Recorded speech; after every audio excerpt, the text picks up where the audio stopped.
There's a true story in Texas that has taken on the form of a legend. It's the tale known as the man who would not die. So listen up, y'all. Josiah Wilbarger was born in the United States in 1801. At age 26, he moved to Mexican Texas from Missouri as part of Stephen F. Austin's colony. Wilbarger married and in 1830 was granted a league of land. For those of you who don't measure land in leagues, that's 4,428 acres. Will Barger's League was located on the Colorado River, not too far from Austin, where the town of Bastrop is now located. However, at the time, the Wilbargers were on the very edge of the frontier. Their nearest neighbor, 75 miles away. By summer of 1832, another settler, Reuben Hornsby, had moved his family to a nearby land grant. The following year, Josiah Wilbarger, who was known as a land surveyor, and four young men who were staying with Hornsby, last names Christian, Strother, Standifer, and Haney, rode out together to look at Texas land. Encountering an Indian, the men gave chase but didn't catch up with him. Instead, they stopped for their nooner or midday meal in an area of brush and small trees. Wilbarger, Christian, and Strother unsaddled and hobbled their horses. Haney and Standifer simply staked their saddled horses out to graze. Before they finished their meal, they were under attack by a group of Comanche. The men dashed into the trees for cover. Strother was killed almost immediately, and Christian was struck by a ball and his thigh bone broken.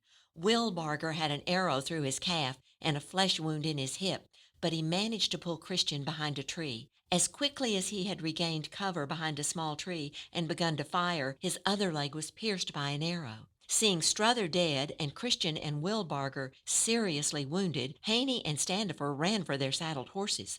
Pursuing as best he could, Wilbarger ran to overtake them, asking to be mounted behind one of them. His pleas went unanswered. Instead, he was struck by an Indian shot, which penetrated the center of his neck and exited on the left side of his chin. He fell, unable to move, but conscious.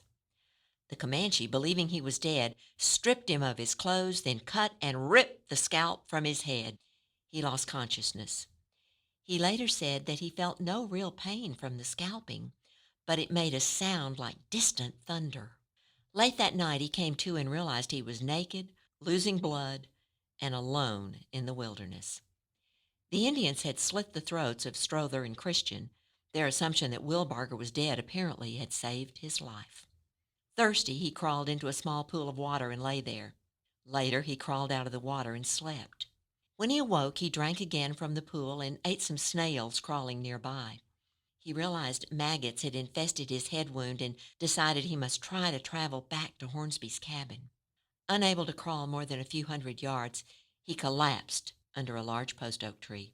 Meanwhile, the two men who had fled had returned to Hornsby's cabin and reported the others dead. Here's where it gets interesting, as opposed to horrifying, I guess. That night, Hornsby's wife, Sarah, woke him in the night to tell him she saw Wilbarger in a dream.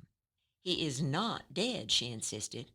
Instead, she told her husband that Wilbarger was under a large oak tree, naked, scalped, and bloody.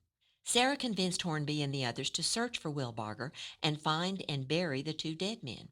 Sure enough, the next day the searchers found Wilbarger alive under the oak tree. Sarah had described it in her dream, and that's where they found him. And they took him back to Hornsby's and nursed him. Wilbarger told them while he lay under the oak tree, he had a vision of his sister, Margaret Clifton, who lived more than 700 miles away in Missouri. She told him that he was too weak to go any farther and should remain under the tree, and friends would come to take care of him. Only weeks later did Wilbarger learn that his sister had died the day before he was wounded. Wilbarger's throat and thigh wounds healed, but the scalping left him with an exposed skull. His wife made him a special hat to cover the exposed bone. He lived for 11 years after the scalping, even fighting in the Texas Revolutionary War. He died in 1845 as a result of hitting his head on a low doorframe. His experience being scalped and the fact that he not only survived it but lived on for 11 years earned him the title of the man who would not die. Another tale of a tough, resilient Texan, Josiah Wilbarger. Yep, it happened in Texas. For amazing tales of Texas history, subscribe to the Texas Brave and Strong podcast. It's the best little podcast in Texas. That's all, y'all.